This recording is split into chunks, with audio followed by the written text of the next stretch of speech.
கர்த்தர் உன்னை தினமும் தேடி வருகிற என்ற தலைப்பில் நாம் அதிகமாக தியானித்து வருகிறோம். என்று கர்த்தருடைய வார்த்தை தியானிப்போம். ஜெயம் தருகிறவர் நம் தேவன் பாருங்க, எப்பொழுதுமே வெற்றி அதனுடைய சித்தமாகவே இருக்கிறது. அவர் தருகிற அந்த வார்த்தை பாருங்க, நம்முடைய கர்த்தராக இயேசு கிறிஸ்துவினாலே நமக்கு ஜெயம் கொடுக்கிற தேவனுக்கு ஸ்தோத்திரம். ஹல்லேலூயா. நம்முடைய கர்த்தராக இயேசு கிறிஸ்து, அவர் தான் நமக்கு ஜெயம் கொடுக்கிறார். அதை முதல்ல நீங்கள் புரிஞ்சுக்கணும். நம்முடைய வாழ்க்கையிலே வெற்றியான வாழ்க்கை வாழ வேண்டும் என்றால் கர்த்தரை நாம் நேசிக்க வேண்டும், கர்த்தரோடு இருக்க வேண்டும், அவருடைய கிருபையும் அன்பும் பெற்று நிற்க வேண்டும். அப்பொழுதுதான் நமக்கு வெற்றியான வாழ்க்கை கிடைக்கும்.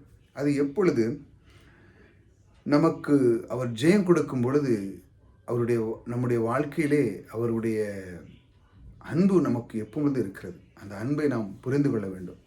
கர்த்தரை நாம் அதிகமாக தேட தேட நம்முடைய வாழ்க்கையிலே நமக்கு குறைவு இருக்கிறது. நீங்கள் எங்கு சென்றாலும் அது வெற்றி தான். நீங்கள் ஒரு காரியத்துக்கு போகிறீங்க, எல்லா காரியத்திலுமே உங்களுக்கு வெற்றி கிடைக்கிறது. எப்படி தேவன் ஆபிரகாமை ஆசீர்வதித்து அவன் கையிட்ட காரியங்களெல்லாம் வாக்கிய பண்ணி அவனை சீமான ஆக்கினாரோ, அதே போல் உங்களையும் அதே போல் ஆக்கிறதுக்கு தான் அவருடைய சித்தமும் நோக்கமாக இருக்கிறது.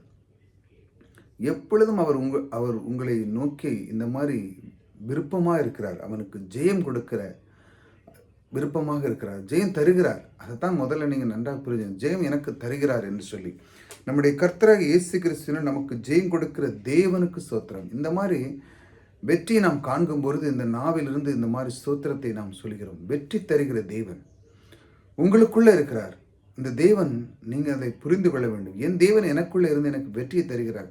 நான் எங்கே போய் தேட வேண்டிய அவசியம் இல்லை, எங்கேயும் இல்லை. அவர் எனக்குள்ளே இருந்து அவர் காரியம் செய்கிறார். நான் அதை அடியெடுத்து வைத்து அந்த காரியத்தை நான் அது செய்யணுமா செய்யண்டாமா என்று அதிலிருந்து நான் அதை அறிந்து அதை நான் தேவனிடத்தில் ஒப்பு கொடுத்து நான் போகும் பொழுது அந்த காரியம் ஜெயம் பெறுகிறது, வெற்றி அடைகிறது, எல்லாமே அதில் அடங்கியிருக்கிறது. அதனால தான் நாம் ஒவ்வொரு நாளும் நாம் தியானிக்கிறோம். கர்த்தர் உன்னை தினமும் தேடுகிறார் என்ற தலைப்பில் தியானிக்கிறது இது. அவர் என்னை அந்த அளவுக்கு நேசிக்கிறார். அவர் சொல்கிறார், நான் உனக்கு ஜெயம் தருகிறேன், நீ ஏன் கவலைப்படுற? நீ ஒரு நாள் கவலைப்படாத. நீ எங்கே போனாலும் நான் உனக்கு கூடவே இருந்து உன்னுடைய வாழ்க்கையில் ஜெயம் தருகிற தெய்வன் நான் உன் கூட இருக்கிறேன். நீ எதை பற்றியும் கவலைப்படாத. வாழ்க்கையில் வெற்றியாக நீ வாழ வேண்டும். அதான் என்னுடைய விருப்பமே. இந்த பூலோகத்தில் எல்லாருமே வாழ வேண்டும். ஆனால் தேவனை அறியாமல் இருக்கிறாங்க.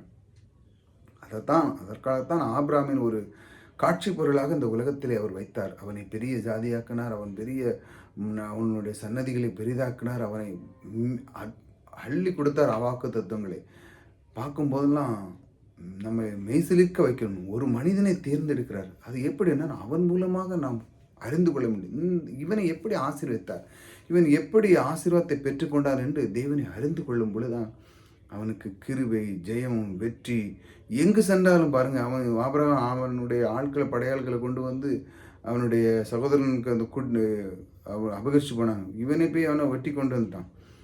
எல்லாத்தையும் கொண்டு வந்துட்டான். எப்படி தேவன் வெற்றி கொடுக்கிறவர்களோடு கூட இருந்தார்.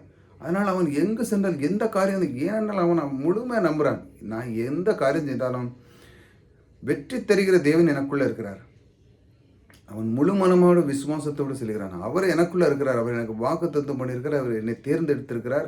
ஆகல் நான் இப்போ அவருக்கு தான் செவி சாய்க்க போகிறேன் என்று சொல்லி அவன் முழு மனதோடு அவன் செய்கிறான். அதனால் அவனுக்கு ஜெயம் கிடைக்கிறது. இப்படிப்பட்ட தேவன், ஜெயம் தருகிற தேவன் உங்களுக்குள்ளே இருக்கும் பொழுது உங்களுடைய மனம் என்ன தருவு? நமக்கு ஜெயம் கொடுக்கிற தேவன், எனக்கு ஜெயம் கொடுக்கிற தேவனுக்கு ஸ்தோத்திரம், ஹல்லேலூயா என்று நீங்கள் மனதார சொல்லுங்கள். என்னென்றால் நீங்கள் போகிற பாதையெல்லாம் அவர் உங்களுக்கு வெற்றி தருகிறார். ஆகையால் அவரை நினைத்து கொண்டு எந்த காரியத்தில் நீங்கள் அடியெடுத்து வையுங்கள். உங்களுடைய காரியம் எல்லாமே வெற்றியாக நடக்கும்.